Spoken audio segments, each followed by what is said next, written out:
एक खुशहाल परिवार जिसमें बेटे, बहू, 2 पोते और 2 बेटियां होती हैं। एक दिन अचानक रात का वक्त था, रात के लगभग 1 से डेढ़ बजे थे और जो उस घर के मुखिया यानी कि ससुर होते हैं, उनकी अचानक से नींद खुल जाती है। वो आंगन में टहल ही रहे थे कि तभी उन्हें पता चलता है कि उनकी बहू के कमरे की लाइट जल रही है और वहां से कुछ 2 लोगों के बात करने जैसी आवाजें आ रही थी। वो जाकर देखते हैं, झाँकने की कोशिश करते हैं कि आखिर कमरे में कौन है और झाँके भी क्यों ना, क्योंकि एक तो वक्त था रात के डेढ़ बजे का, दूसरा जो बहू थी वो विधवा थी। और जैसे ही झाँकने की वो कोशिश करते हैं, वो देखते हैं कि उनकी बहू आपत्तिजनक स्थिति में थी, यानी कि उसके शरीर पर कोई भी कपड़ा नहीं था और वो ये देखकर हैरान हो जाते हैं। दोस्तों, इसके पीछे का पूरा जो घटनाक्रम है वो आप सुनेंगे तो सच में आपका दिल दहल जाएगा कि रिश्तों पर से किसके ऊपर विश्वास करें और किस पर नहीं करें। दोस्तों नमस्कार, मैं ज्योति सिंह आपके अपने चैनल क्राइम शूट में आप सभी का हार्दिक स्वागत करती हूँ। हमेशा की तरह आप सबसे एक ही रिक्वेस्ट है कि अगर आपको हमारा वीडियो पसंद आता है, क्राइम न्यूज़ देखना आप पसंद करते हैं, तो प्लीज़ हमारे चैनल को सब्सक्राइब करें। और अगर आपको हमारा वीडियोस नहीं पसंद आते हैं, तो आपको इसमें क्या कमी लगती है और किन चीज़ों में सुधार करने की आवश्यकता है, आप प्लीज़ हमें कमेंट करके ज़रूर बताएं। मैं उस चीज़ को दूर करने की पूरी कोशिश करूंगी। दोस्तों, ये जो सच्ची घटना है वो है राजस्थान की। राजस्थान के शहर की एक ये घटना है और बात है अक्टूबर 2022 की। दरअसल यहाँ पर पवन शर्मा और रीमा नाम के 2 व्यक्ति थे, जहाँ रीमा दूसरे शहर की थी। पवन की उम्र लगभग 30 साल के आसपास थी, वहीं जो 30 से 35 साल के आसपास थी, वहीं जो रीमा होती है उसकी उम्र महज 16 साल थी। सन 2005 में दोनों परिवारों की मर्जी से इन दोनों के बीच शादी का पवित्र बंधन बच जाता है। शादी के बाद दोनों ही अपने संबंधों में बहुत खुश थे। पति दिल्ली जाकर वहां पर कुछ काम करता था, वहां कमाई करता था और रीमा यहाँ ससुराल में रहती थी। भागलपुर की बात है, भागलपुर में उसका ससुराल था, गांव था। रीमा भागलपुर रहती थी। कुछ वक्त बीत जाता है, समय के साथ साथ इनका रिश्ता और गहरा होता जाता है और कुछ ही समय बाद इनके घर एक छोटे बच्चे की किलकारी गूंजती है। एक बेटा पैदा होता है जिसका नाम कार्तिक रखा गया था और 2 से 3 साल के बाद एक बच्ची का जन्म होता है जिसका नाम कृतिका था। परिवार बहुत खुश था, सब बहुत अच्छे थे। सबसे अच्छी बात ये थी कि इस घर का जो मुखिया था, यानी कि पवन के जो पिताजी थे, वो अपनी बहू को अपनी बेटियों से भी ज़्यादा प्यार करते थे। यानी कि एक बार वो अपने बेटे को, अपनी बेटियों को गलत कह सकते थे, लेकिन बहू को कभी भी वो गलत नहीं मानते थे। बहू उनको बहुत पसंद थी, क्योंकि उन्होंने एक तो अपनी मर्जी से अपने बेटे की शादी की थी और दूसरा बहू संस्कारी भी थी। वक्त का पहिया चल रहा था, कुछ वक्त और गुजरता है, तभी एक दिन पवन आकर अपने पिताजी से कहता है कि पिताजी, मैं चाह रहा हूँ कि आपकी बहू को भी दिल्ली साथ ले जाऊं। काम करता रहता हूँ, ढंग से खाना भी नहीं मिल पाता। अगर बहू साथ में रहेगी तो अच्छे से वो खाना भी बनाएगी और साथ ही बच्चों की परवरिश भी अच्छे से शहर में हो जाएगी। अगर आपको आपत्ति न हो तो मैं इस बार रीमा को शहर ले जाना चाहता हूँ। पिता कहते हैं, मुझे कोई दिक्कत नहीं है, मैं चाहता हूँ बस आप तुम लोग जहाँ भी रहो खुश रहो। पिताजी परमिशन देते हैं और पवन खुशी खुशी रीमा और अपने दोनों बच्चों को ले जाकर दिल्ली ले जाता है। वहीं पर एक उसका दोस्त होता है जो कि उसके गांव का ही था, वो भी दिल्ली में रहकर ही काम करता था और उस दोस्त को लेकर वो अक्सर पवन अपने घर आता था। दोनों साथ बैठकर खाना खाते, दारू पीते, बातें करते, क्योंकि शहर में होता है ना कि अगर आपके गांव का कोई व्यक्ति, आपके इलाके का कोई व्यक्ति शहर में मिल जाए, अनजान शहर में, तो उससे अपने आप ही एक अलग कनेक्शन, अलग जुड़ाव महसूस होता है। और बस इसी तरीके से जो पवन का दोस्त होता है जिसका नाम भोला होता है, उन दोनों की दोस्ती बहुत अच्छी थी। वो अक्सर ही पवन के घर आता और इसी बीच कब पवन की आंखें रीमा से चार हो गई किसी को पता भी नहीं चला। रीमा और भोला राम दोनों की दोस्ती गहरी होती गई। दोस्ती धीरे धीरे कब प्यार में बदल गई और ये प्यार कब अवैध रिश्तों में बदल गया, किसी को भी इसकी भनक तक नहीं लगी। अब अब माजरा ये हो गया था कि जैसे ही पवन अपने काम के लिए बाहर चला जाता, बच्चे स्कूल चले जाते और वहीं रीमा मौका पाकर ही भोले को अपने घर बुला लेती और उन दोनों का अवैध रिश्ता बनना शुरू हो जाता। दोनों फिजिकल रिलेशन बनाते, बातें करते, जो मन होता वो करते थे, लेकिन किसी को इस बात की भनक नहीं थी। हालांकि ये वक्त गुजर ही रहा था, तभी आ जाता है लॉकडाउन का समय। 2020-21 का वक्त था। शहर में हर जगह मिल फैक्ट्रियां बंद हो चुकी थी। वो समय हर किसी के लिए बहुत ही बुरा दौर था। हर किसी की नौकरियां जा रही थी, घर का गुजारा करना मुश्किल हो रहा था। और तभी पवन अपने पिताजी, जो कि भागलपुर में रहते हैं, उनको फोन करता है और कहता है कि पापा, यहाँ काम बंद हो चुका है, पता नहीं कब काम शुरू होगा। मैं चाहता हूँ कि बीवी बच्चों को लेकर गांव आ जाऊं, यहाँ गुजारा करना मुश्किल हो जाएगा। तभी पिता कहते हैं कि हाँ बेटा, जरूर, अगर तुम परेशानी में हो तो जरूर गांव आ जाओ, यहीं आ जाओ और यहीं कुछ काम देख लेना जो भी मिल पाए। और इस तरीके से पवन अपना परिवार लेकर वापस भागलपुर आ जाता है। वक्त गुजर रहा था, लेकिन जो रीमा थी उसकी लत वैसी की वैसी थी। हालांकि रीमा को इस चीज का भी शायद एहसास था, क्योंकि उन दोनों के उम्र में लगभग 15 साल का अंतर था। जहां पवन की उम्र 35 साल के आसपास थी, वहीं उम्र उसकी जो रीमा होती है पत्नी, उसकी सिर्फ 16 साल थी। और ऐसा कहा जा रहा था कि उन दोनों के बीच के जो रिश्ते थे उससे रीमा खुश नहीं थी, संतुष्ट नहीं थी। ये सब सिलसिला चल ही रहा था, यहाँ तक कि जो उसका दोस्त होता है भोला राम, उसको रीमा फोन करके, मैसेज करके आए दिन रात में बुला लेती थी। हालांकि उसने कुछ ऐसी प्लानिंग कर रखी थी। खाना अब घर की बहू के होते हुए स्वाभाविक सी बात है कि रीमा ही खाना बनाती थी और रीमा ही खाना सबको खिलाती भी थी। जिस दिन वो भोला को बुलाना चाहती थी, जिस दिन भोला आने का वादा करता था, उस दिन रीमा सबको रात का जो खाना देती थी उसमें कुछ ऐसी दवा मिला देती थी कि खाना खाने के बाद सभी लोगों को गहरी नींद आ जाती थी और सभी गहरी नींद में सो जाते थे। और जब सब गहरी नींद में चले जाते थे तो रीमा अपने यार को बुलाती और उसके साथ कई घंटे रात में बिताती। दोनों रिलेशन बनाते, फिजिकल रिलेशन बनाते, बातें करते, और जब भोर होने वाला होता तब रीमा उसको भेज देती थी। ये सब चल ही रहा था, लेकिन जो आज का दिन था, अक्टूबर 2024 की बात है, आज भी रीमा ने कुछ इसी तरीके से भोला को मैसेज किया था कि मुझे तुम्हारी बहुत याद आ रही है, मुझे तुमसे मिलने का मन कर रहा है। हालांकि उस वक्त भोला शहर में ही था, वहां से भागलपुर से लगभग 200 से ज्यादा दूर की दूरी पर था। 200 से ज्यादा किलोमीटर की दूरी पर भोला जॉब करता था, काम करता था। लेकिन जैसे ही रीमा का मैसेज आता है, वो अपने एक दोस्त की मदद से आने का वादा कर देता है कि मैं जरूर आऊंगा अगर तुम्हारी इच्छा है मिलने की तो।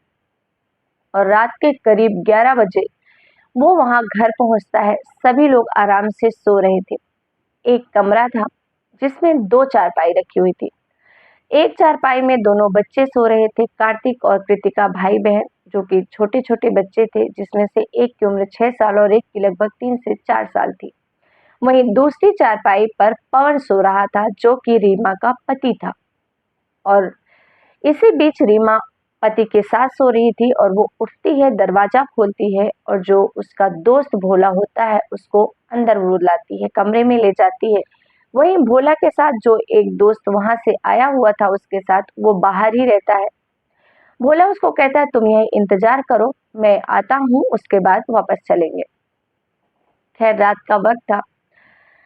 जो रीमा होती है उन दोनों चारपाइयों के बीच में जमीन पर ही एक कोई कपड़ा बिछाती है और वहीं दोनों अपना जो फिजिकल रिलेशन है शुरू कर देते हैं बनाना।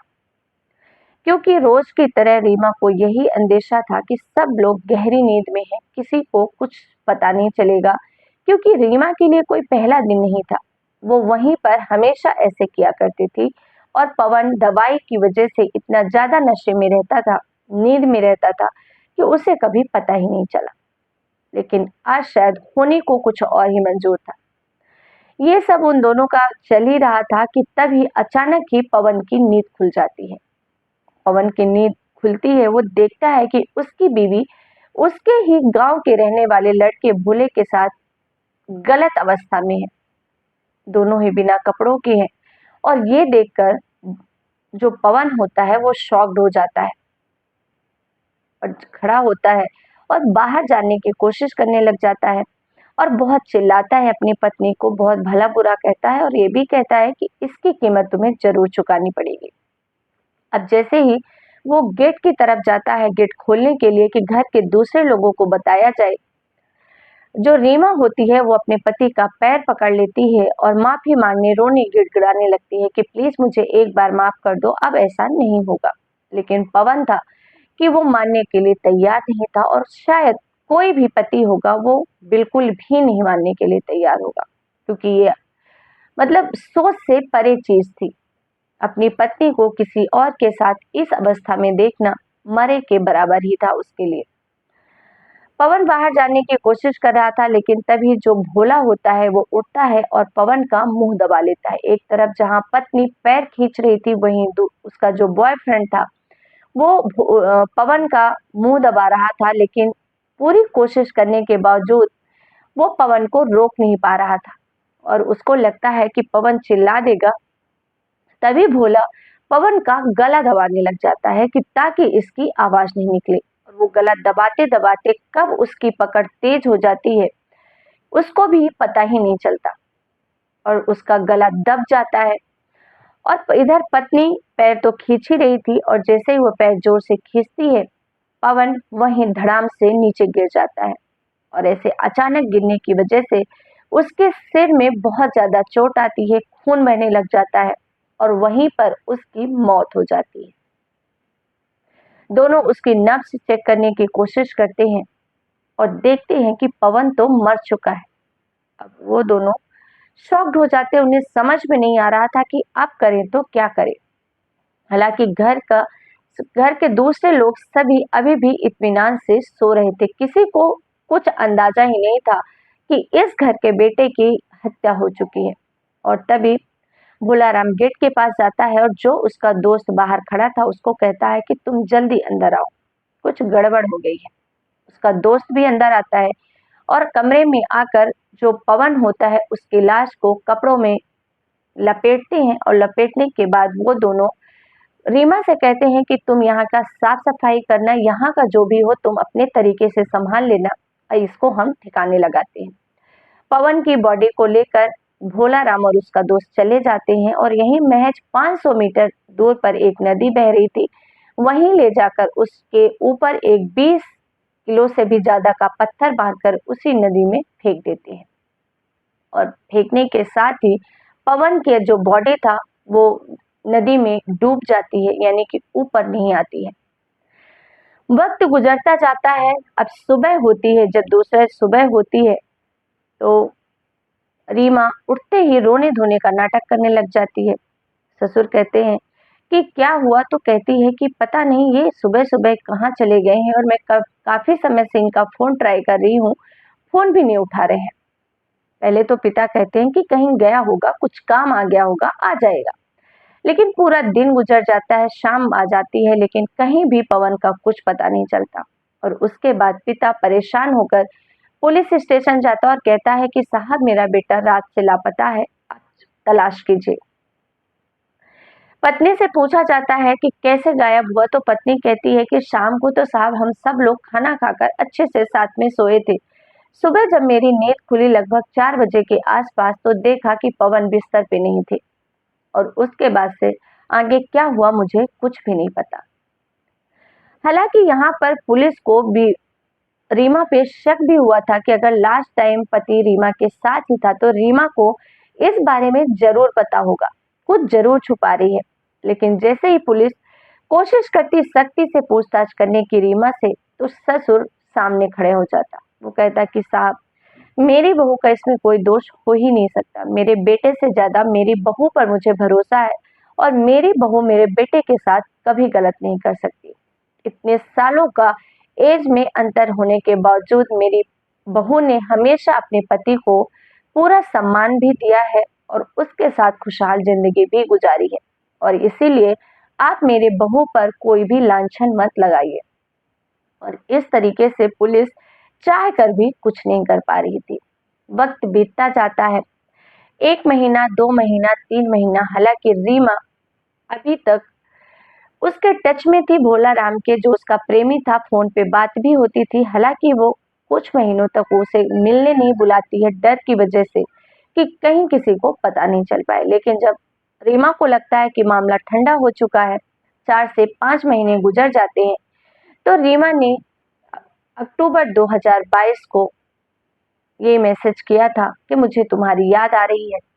और जब भोला राम उसके कमरे में था, दोनों आपत्तिजनक स्थिति में थे, उसी समय ससुर की नींद खुल जाती है और ससुर अपनी ही बहू को उसके ही गांव के रहने वाले एक व्यक्ति के साथ इस स्थिति में देखकर हैरान हो जाते हैं। जब वो देखते हैं, वो गेट खुलवाते आवाज लगाते हैं, तभी बहू उनको इमोशनल ब्लैकमेल करने लग जाती है। कहती है कि मेरी अभी जवानी की एज है, अब आपका बेटा तो है नहीं, तो मैं क्या करूं? मेरे शरीर की भूख कौन मिटाए? और ये मेरी जरूरत है। वो पति को अपने जो ससुर होता है उसको अपने तरीके से, पूरी तरीके से अपने बचाव में कोशिश करती है ताकि उसका ससुर कुछ भी ना कहे। ये सब बहस चल ही रही थी कि तभी जो उसका बॉयफ्रेंड होता है भोला राम, वो गुस्से में आकर कहता है कि तुम ज्यादा शोर शराबा मत करो, नहीं तो तुमको भी वहीं पहुंचा दिया जाएगा जहां तुम्हारे बेटे पवन को पहुंचाया है। इतना सुनना था कि ससुर के होश उड़ जाते हैं और वो कहते हैं कि क्या तुम लोगों ने ही मारा मेरे बेटे को? और वो बोलता है नहीं, और बहू भी रोने लग जाती है, नहीं नहीं पिताजी, ऐसी कोई बात नहीं है। लेकिन अब पिता के कानों में तो आवाज जा ही चुकी थी। वो तुरंत ही पुलिस स्टेशन जाकर बोलते हैं कि मेरी बहू को अरेस्ट कीजिए, साथ ही जो मेरे गांव का एक लड़का है भोला राम, जो दिल्ली में रहकर जॉब नौकरी करता है, उसको भी अरेस्ट कीजिए और इन दोनों से पूछताछ कीजिए। इन दोनों ने ही मेरे बेटे पवन को मारा है। और जब पुलिस पूछताछ सख्ती से करती है तो ये दोनों अपना जुर्म स्वीकार कर लेते हैं। तो दोस्तों, फिर से एक अवैध रिश्ता, नाजायज रिश्ता एक पूरे परिवार को बर्बाद कर दिया। दो मासूम बच्चों की क्या गलती थी? दोनों मासूम बच्चों से बाप का साया पहले ही खुद माँ ने अपने हाथों से गंवा दिया था और अब वो खुद जेल की सलाखों के पीछे है। अब उन बच्चों की परवरिश कैसे होगी? बिना माँ बाप के बच्चे कैसे पलेंगे? ये तो आने वाला वक्त ही बताएगा। तो दोस्तों, इस तरीके से आज के समय में हमारे रिश्ते किस ओर जा रहे हैं, हम किस रिश्ते पे भरोसा करें, ये कहना बहुत मुश्किल है। आप लोगों को हमारी ये सच्ची जो घटना है कैसी लगी, आप हमें कमेंट करके जरूर बताएं। साथ ही इस घटना के बारे में आपकी क्या राय है, हमें कमेंट कीजिएगा। फिर मिलेंगे एक नई सच्ची क्राइम घटना के साथ। तब तक के लिए आप सबका बहुत बहुत धन्यवाद। जय हिंद, जय भारत।